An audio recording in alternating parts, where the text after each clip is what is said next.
Hey everybody, Dan here, Car Coaching Chronicles, not in the car, in the backyard, sitting by the fire. It's kind of a cold day and I thought this would be a great place to do it. Continuing on with the stats, we've already done 3 of them today. We're doing number 4, 23. 23, that's the percentage of escrows that are falling out right now. Big deal. So the first one was 5. That's how many offers are coming in on homes on average. 7 was the second day of stats. That is the number of days it's taken for a house to enter escrow. 7 to 10, third stat, that's the amount over list price homes are selling for. All right, and now we get to stat number 423, the number of escrows that are currently canceling. That is a big number.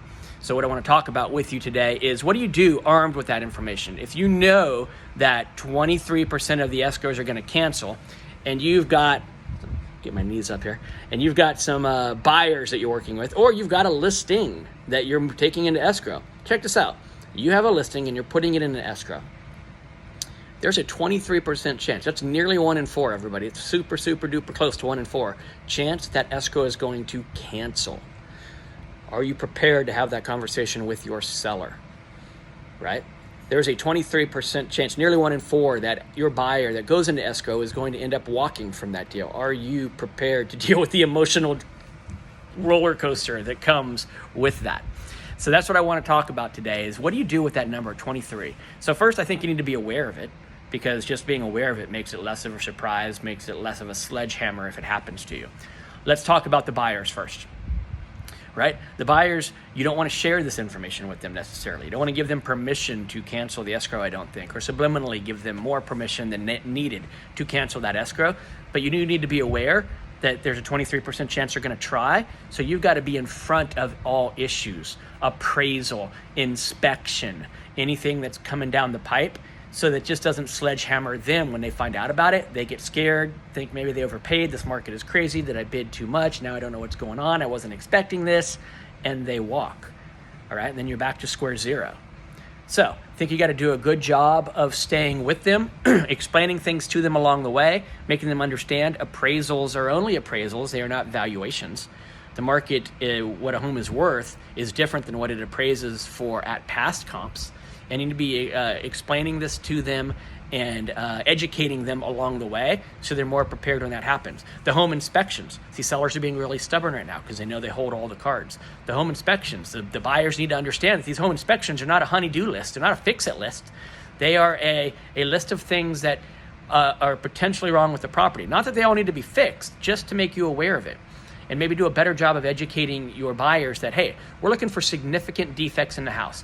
The roof is bad, the foundation is bad, electrical is shot, right? We're not looking for leaky faucets. We're not looking for GFCIs that might not be working right. It's great to know those things because now we can go get them fixed, but that's not what the repair request is about. That's not what the inspection is for. The inspection is for big shit, everybody, right? It's for big stuff, not for like a little tiny fix-it list. And I think educating the buyers on that going into it helps when it comes to that repair request. It'll be easier, it'll be less, probably help keep the deal alive. Understanding appraisals are not valuations, they're simply bank appraisals based on past comps, is not a true value, might help keep the deal alive. Might not, but it might. Sellers. Sellers need to be told that, hey, listen, we're going to do the best we can. We have multiple offers, but there's a 23% chance right now in this particular market that this deal is going to cancel. We should be letting them know up front, not the buyers, but we should be letting the sellers know up front. We're going to do the best we can to choose the person who seems the most qualified, not only with the best price, but the best terms, and who seems the most fundamentally, financially sound, to pick the right person. But there is a 23% chance it will cancel, so we need to be prepared for that in this market, because it's happening a lot, and there's not a whole lot you can do about it, Mr. and Mrs. Sellers, not a whole lot I can do about it. It is what it is. And so we need to be prepared for that and try to stay ahead of it and do a good job of picking the right offer, and then do a good job of not being so, I hold all the cards, because you do, you're the seller, you hold all the cards. But you know, when it comes to repair requests or things like that that are going down, we have to be a little understanding that there is a significant risk till we go back and start from square one. And if you want to start from square one, I want to start from square one. But I want to let you know that ahead of time going into this.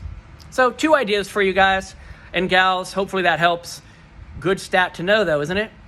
Thanks for watching Car Coaching Chronicles, absent the car. Stay tuned for more good stuff coming on the GSD channel. Keep watching. Thanks a lot.